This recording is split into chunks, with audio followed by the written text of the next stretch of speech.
மதுரை மாவட்டம் சோழவந்தான் அரசு மருத்துவமனை கழிவறைகளில் தண்ணீர் வசதி இல்லை என குற்றம் சாட்டி சமூக வலைதளங்களில் வீடியோ வெளியானது. குடிநீர் உள்ளிட்ட அடிப்படை தேவைகள் கூட இந்த மருத்துவமனையில் இல்லை என அங்கு சிகிச்சைக்கு சென்ற பெண் வீடியோ எடுத்து வெளியிட்டுள்ளார். இந்த ஆஸ்பத்திரி முறையை சுத்தமே மாட்டாங்க.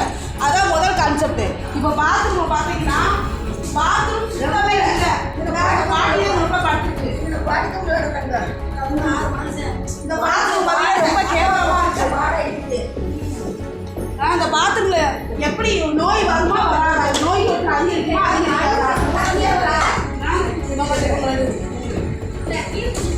சட்டம் போய் பாத்ரூம் எப்படி கழுவாங்க, அதுக்கும் ஒரு குழா வேணாமா? அதே கால் கழிக்கிறது, அதே தட்டு. நீங்க எத்தனை நாள் இருக்கீங்க ஆஸ்பத்திரியில? நான் 3 நாள் இருக்கு. எப்படி இருக்கு ஆஸ்பத்திரி? என்ன கேவலமாக இருக்கு, என்ன நல்லா இருக்கு. இதே படுத்து நாங்கள் அதில் சாவி வந்து எந்த ரெஸ்பான்ஸ் சாவி எந்த ஒரு ரெஸ்பான்ஸ் கிடைக்கல, கொடுக்கல. பாத்ரூமா போனால் உள்ள பயங்கர சாப்பிடு உப்பு வாழி இல்லை, பாத்ரூம் போட்டு வைக்கிறாங்க.